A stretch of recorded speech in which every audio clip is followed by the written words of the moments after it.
Muito bonitos. Vamos terminar agora a aula de classicismo.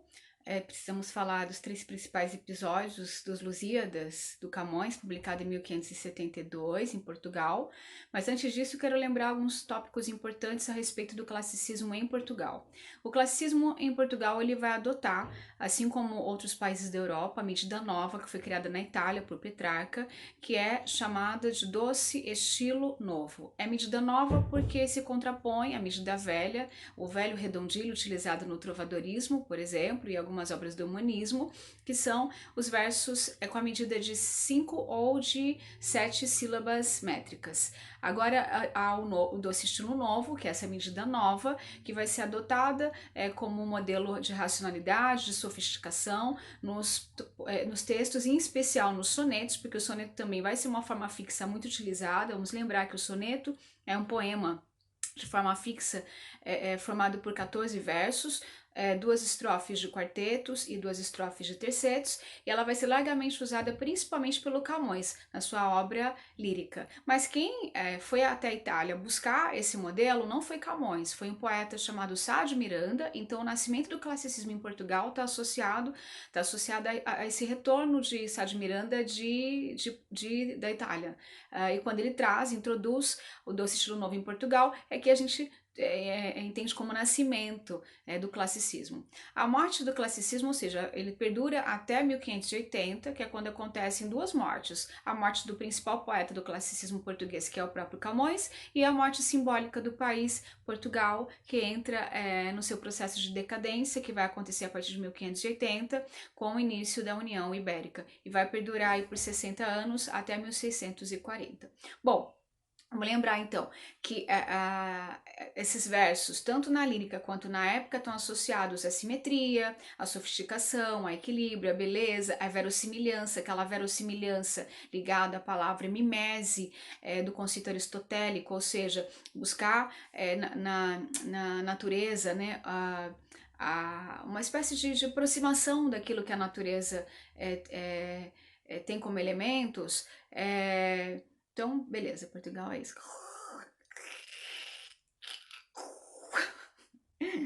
Voltando a falar da exaltação dessa figura humana, né, tão recorrente nas obras do século XVI, vamos voltar então para os principais episódios dos Lusíadas. Lembra que a divisão é em três partes, a obra tem as três partes ali, que são a sua introdução, que é organizada em proposição, invocação e dedicatória, depois tem a narração e tem um epílogo. Mas além dessas partes, a obra camoniana, ela também tem os episódios. Lembra que quando Vasco da Gama chega até Melinde, ele vai contar para o rei de Melinde a história de Portugal. Então ele vai contar vários eventos, várias batalhas, entre elas alguns episódios associados à mitologia, alguns episódios associados à questão lírica. Tem um episódio lírico muito bonito, que é o primeiro sobre o qual vou falar, que é a história de amor entre a Inês de Castro e o Dom Pedro, filho do Dom Afonso.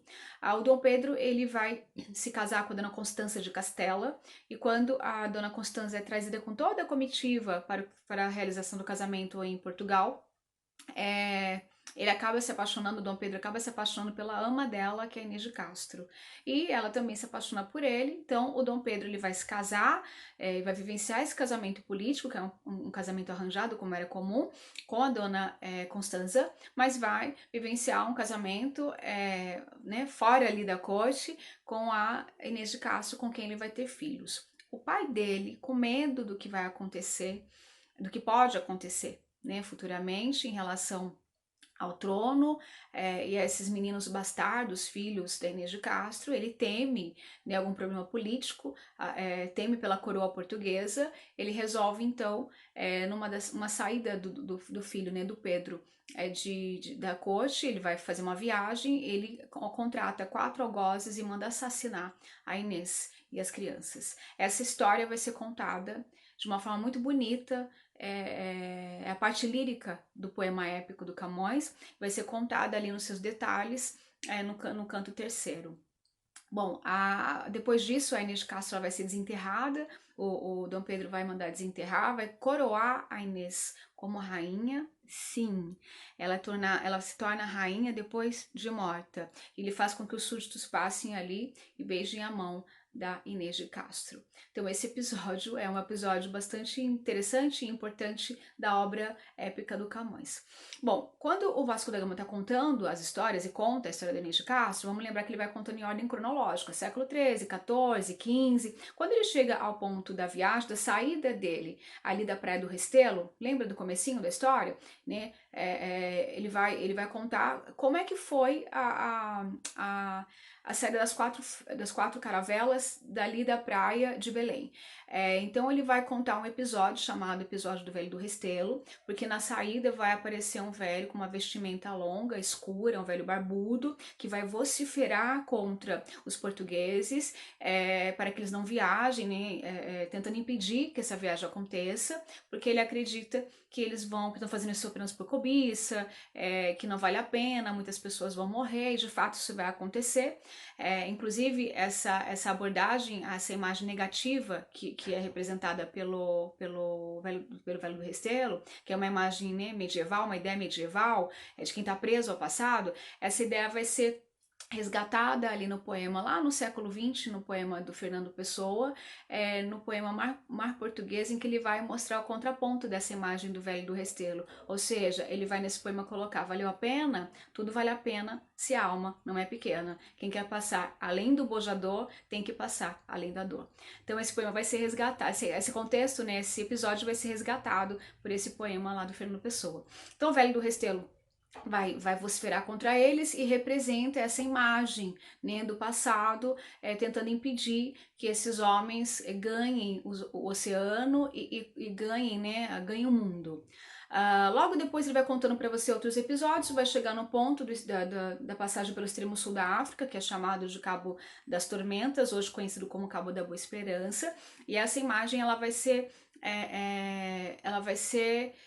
personificada, né, pela figura de um monstro que é chamado de gigante Adamastor, que tem, né, por razões mitológicas, ele vai, né, explicar, contar a razão de ele ficar preso, né, é uma traição, etc. E ele fica ali preso no rochedo. E toda embarcação que tenta passar por ali, nesse local que é muito perigoso, né, porque é o encontro de dois oceanos ali, ele tenta virar as embarcações. Então, quando chega ali tem muito vento, né, tem os elementos ali que vão tentar fazer com que essa viagem seja impedida. O fato de os portugueses conseguirem passar o Cabo das Tormentas significa que eles venceram o maior obstáculo, porque o Cabo das Tormentas é a personificação do perigo.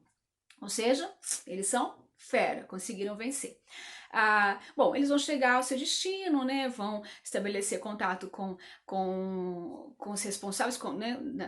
Nas Índias, vão conseguir alcançar o objetivo deles, e na volta eles vão ser agraciados com uma ilha chamada de Ilha dos Amores, que muitas coisas vão acontecer, que vai haver um banquete com ninfas, e que os portugueses vão receber esse banquete como uma espécie de homenagem, né? Uma baladinha, porque eles realmente alcançaram o que eles precisavam alcançar. Bom, tem um momento importante nesse retorno dos portugueses, que essa ilha feita para eles, né, para poder, como forma de agradecimento pelos feitos dessa viagem, é a Ilha dos Amores. Nessa ilha vai ter um elemento interessante, porque é o momento que a deusa Tétis, ela vai chamar o Vasco da Gama no cantinho ali e vai mostrar para o Vasco da Gama a máquina do mundo, que é uma miniatura do universo, em que ela vai mostrar para ele todas as conquistas que Portugal ainda está para alcançar. E vamos lembrar que o Vasco da Gama faz a viagem em 1498, mas o Camões escreve a história em 1572, lá na frente. Então todas as viagens e feitos dos portugueses, elas já passaram, já viraram história de verdade. Então a Tétis, ela vai contar para o Vasco, ou seja, ela vai dar a possibilidade a ele, que vai ficar deslumbrado diante da revelação feita a ele, uma revelação que só é digna de deuses, mas ele, sendo português, por ter alcançado todos esses feitos, vai conseguir ver E aí, esse momento é um momento importante, e é importante para você que vai prestar vestibular, em especial a FUVEST também, este ano. É o último ano que tem um livro do Drummond na lista que se chama Claro Enigma, que é um livro bastante complexo, começa aí pelo título, né? Tem um oxímoro aí, claro, Enigma. E um dos poemas mais importantes do livro, o último poema, se chama Máquina do Mundo. É claro que você vai ter que fazer uma análise do livro do Drummond para poder compreender o que esse poema representa dentro da obra, mas saber o que representa dentro dos Lusíadas já ajuda você a fazer depois essa intertextualidade, né? Fazer essa relação dialógica entre as duas obras, ok?